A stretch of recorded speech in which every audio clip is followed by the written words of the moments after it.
Chapter पहला संख्या प्रमेय। सम नंबर है छठा 6/13 को -7/16 के व्युत्क्रम से गुणा कीजिए। तो यहाँ पे देखो 6/13 को 7/16 के व्युत्क्रम का मतलब इसकी रकम पलटी मार देंगे, यानी कि 16/7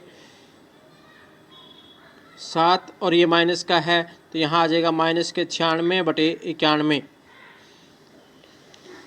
अब बताइए कि कौन से गुणधर्म की सहायता से आप 1/3 को अभिकलन करते हैं।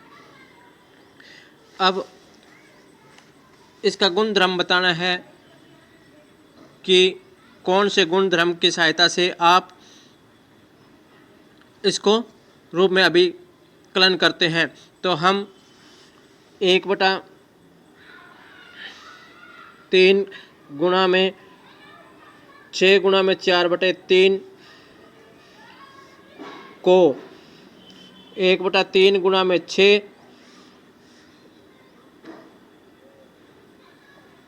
और गुणा में 4/3 के रूप में। अब इसका है, अब इसके अनुसार जो आएगा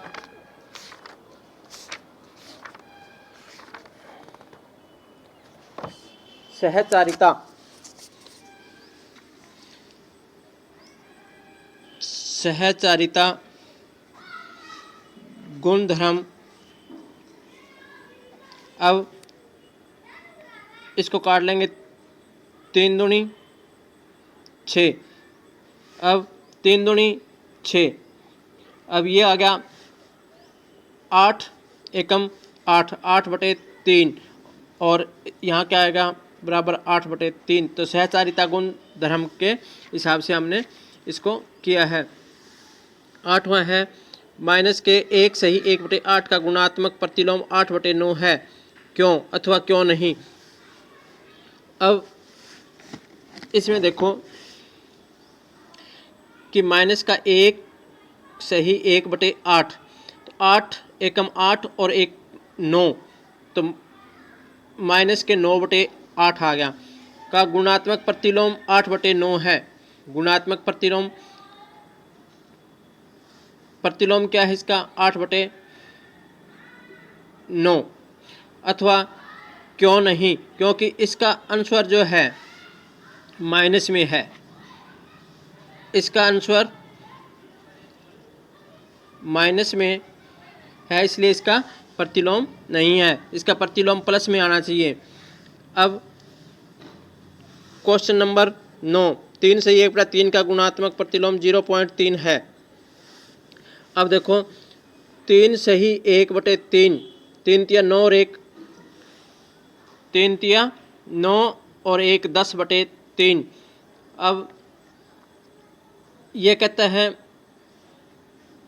कि इसका प्रतिलोम 0.3 है।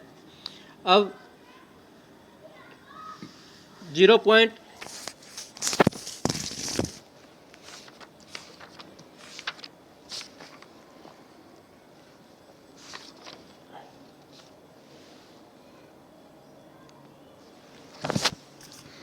अब इसका पॉइंट ख़त्म करेंगे जब ये आ जाएगा 3/10, ठीक है। और इसका प्रतिलोम क्या हो जाएगा 10/3 गुणा में 3/10, तो ये क्या आ गया 1। इसका प्रतिलोम 1 है। ऐसी आगे हैं, लिखिए ऐसी प्रमेय संख्या लिखिए जिसका कोई व्युत्क्रम नहीं है। आंसर आएगा इसका 0। प्रमेय संख्या जो अपने आप में व्युत्क्रम के समान है, तो व्युत्क्रम के समान है 1 और -1, 1 -1। प्रमेय संख्या जो ऋणात्मक के समान है 0, इसका क्या आएगा 0। सम नंबर 11 रिक्त स्थानों की पूर्ति कीजिए। 0 का व्युत्क्रम नहीं है, 0 का कोई उल्टा क्रम नहीं होता, यानी कि 0 0 ही है। वो 1 के बटा आएगा 0 आएगा तो भी नहीं होगा, 0/1 आएगा तो भी नहीं होगा, यानी कि वो 0 ही रहेगा। संख्या 1 तथा 1 स्वयं के व्युत्क्रम के समान है, ये पहले के तरह ही है इसका। अब 1 और -1 है, 5 का व्युत्क्रम है 1/-5 है। 1/x बराबर है x बराबर 0 का व्युत्क्रम x है। इसका व्युत्क्रम 1/x यानी इसका व्युत्क्रम x है। दो परिमेय संख्याओं का गुणनफल हमेशा ही परिमेय होता है और किसी धनात्मक परिमेय संख्या का व्युत्क्रम धनात्मक होता है। तो ये आपकी 11 सम है। इस तरह से 6 से 11 तक आपने करने हैं और ये एक्सरसाइज 1.1 आपकी कंप्लीट हो जाएगी। Thank you.